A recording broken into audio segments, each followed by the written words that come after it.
C'est bon, il y a eu le schling. Et le schling.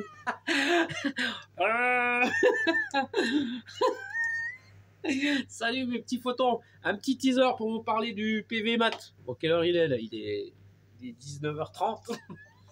Il est 2 bières J'ai bu 2 bières. et demie. Et demie. Non, 2. J'ai attaqué le chauffe-eau. Après 2 bières, bon, bah, quand on est du métier, bon, ça va pas te faire mal. Hein. Je vous parle bientôt du PV Mat. Donc, c'est un routeur solaire. Alors, il y a pas mal de choses qui se disent. Apparemment, que cet engin-là, ça serait pas si fameux que ça, qui routerait l'énergie, mais à partir de 300 watts, 500 watts. En fait, j'ai entendu pas mal de choses. Donc, bah, on va voir. Moi, hein, je partage avec vous cette expérience parce que j'en sais rien, en fait. Voilà, donc je vais le brancher.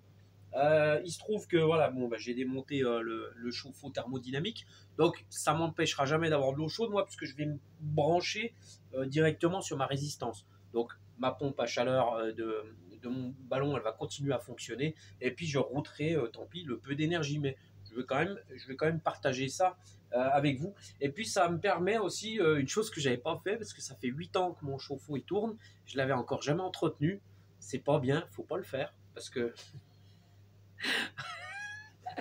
on a regardé à l'intérieur là, il y a à boire et à manger, c'est vraiment la jungle. Donc il était temps que je fasse un petit coup d'entretien parce que là-dedans il y a un évaporateur, il y a un échangeur, enfin comme un radiateur de bagnole. Ça prend l'air à l'extérieur, c'est bien dégueulasse. Il y a des araignées, qu'est-ce qu'on a trouvé, des cafards, Non. des scarabées, des scorpions. Bon, il y avait des engins comme ça quoi. Et puis il y avait même une poule qui avait commencé à faire un nid, donc il était temps d'y aller quoi. Donc bah, je l'ai délogé et tout, mais il a fallu lui tordre le cou. C'est des cacahuètes que tu as dans les dents parce que tu n'avais pas de. Pardon. Donc je vous parle de ça bientôt sur ma chaîne. On va voir ce que ça donne. J'ai le schéma électrique bien évidemment. On voit comme ça, puis ça permettra à tout le monde de voir un peu bah, comment ça fonctionne un thermodynamique. Pas mal de choses aussi qui sont dites sur le thermodynamique. Souvent, il y a des gens qui bavent un peu sur le thermodynamique.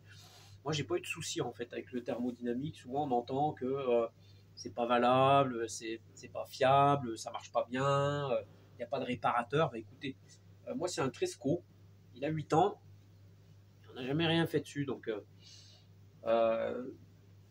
moi, ça me va. Mais en tout cas, ça consomme entre 3 et 4 fois moins qu'une résistance classique. Donc, voilà. Donc là, le but, hein, je le répète, c'est de router le peu d'énergie solaire que je mets dans le réseau, c'est-à-dire environ, on a mesuré l'autre jour, c'était 700 kWh en 2 ans.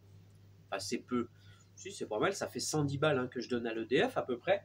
Cette énergie-là, d'essayer de ne pas la perdre et de la remettre dans la résistance de chauffe.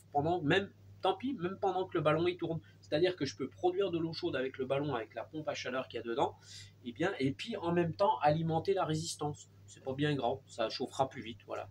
Et bien toute cette énergie, elle ne sera pas perdue. On voit tout ça prochainement sur ma chaîne. Voilà, c'était un petit teaser. Je vous fais à tous un gros bisou. Prenez bien soin de vous. À très vite.